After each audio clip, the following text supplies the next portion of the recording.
Wow. That's the only word that I can come up with is wow. Um, Joe Rogan, at least it seems like it. Joe Rogan actually went to bat for me. Oh, by the way, this is James Paul Von Helden, Master of Mystic Art, Sorcerer Supreme, Demon Slayer, and part-time Hurricane Destroyer. And now I'm a Bubble Buster. Anyway, in what appears to be Joe Rogan coming to my aid, not even kidding, he actually sat down J.D. Vance and confronted him on the fact that he tried to broad brush all extraterrestrials as demons and evil spirits. And wow. I don't know what to say except thank you. I mean, what else can I say to Joe Rogan except thank you? Because, obviously, as someone that has friends that are ETs and even a girlfriend that is an ET, I don't think they would appreciate being labeled as demons and evil spirits.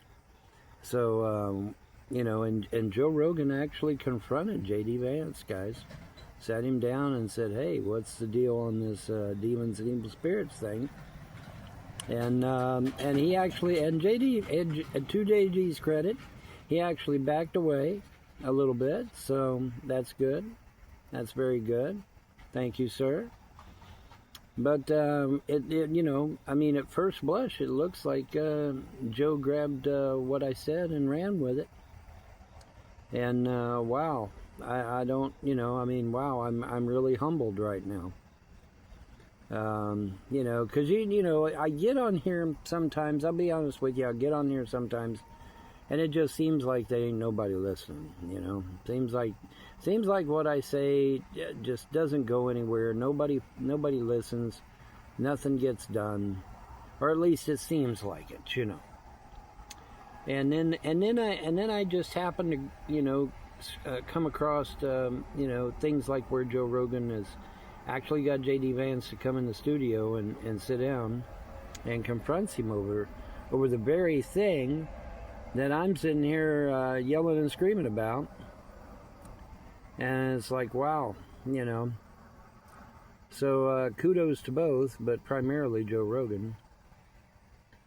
Because it does look like he listened to what I had to say, took it to heart, and actually brought J.D. Vance in, sat him down, and said, hey, what's this deal on all ETs being demons, bro? Because that's it's not good. It's never good to broad brush anything, really. I mean, let's be honest here.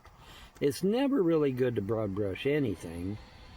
But we're talking about sentient creatures here, that have their families, they have their jobs, they have, some of them work in the military, some of them work in the government, their governments, their government, their military. But you got, they're just like me and you. They got shit they got to do, and they got lives, they got, family, they got friends, girlfriends even. Boyfriends even, and I am absolutely in awe because it looks like Joe Rogan actually took what I said to heart and confronted J.D. Vance on this matter. That's what it looks like to me. Your mileage may vary, but that's what it looks like to me, and I'm just, I'm really humbled by that, if that's indeed the case. Wow. Thanks to JD, thanks to Joe Rogan. That's incredible. Well, folks, in other news, the Kia iCamper has been unveiled. A vehicle that's not much bigger than my Ford Escape, than my 2012 Ford Escape. Of course, it's designed specifically to be a camper, so it's a little bit, it's set up a little different. But Yeah, it's not much bigger than my Ford Escape, actually. Really, it's it's called the Kia iCamper, little tiny thing.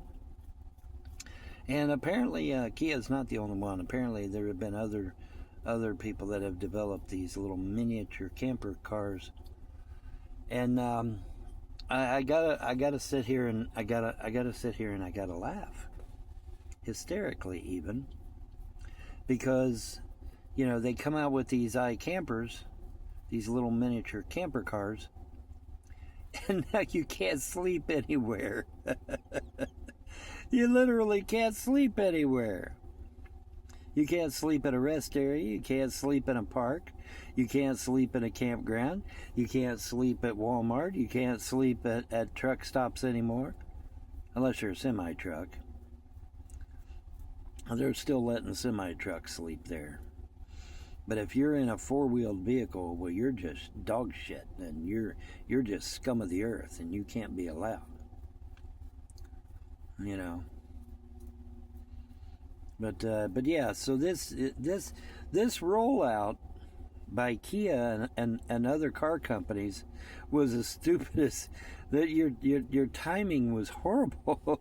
Your timing was horrible, and this whole thing was stupid. Who in the world did research before you guys rolled these cars out? These camper cars out?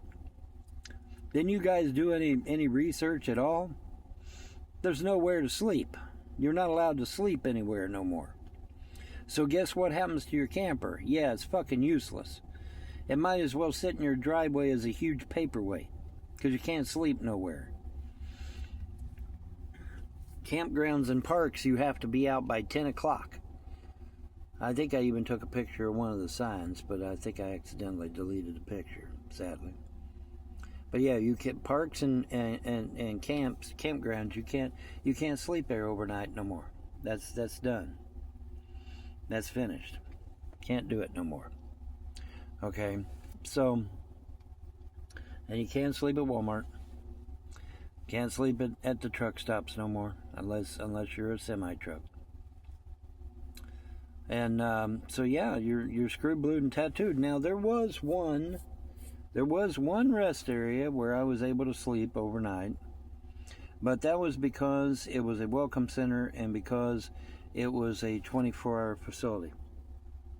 But if it hadn't been for that, I wouldn't have been able to sleep there either. Okay? You're not allowed to sleep anywhere. You're not allowed to sleep anywhere no more.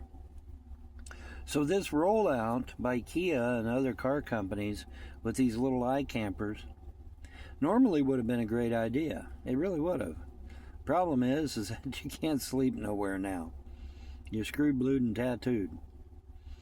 I mean, I like I said, I took some pictures of some signs, but I think I accidentally deleted them.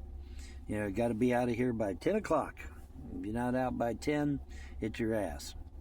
They impound your car, throw your ass in jail, euthanize your dog if you have one, and call CPS to steal your goddamn kids.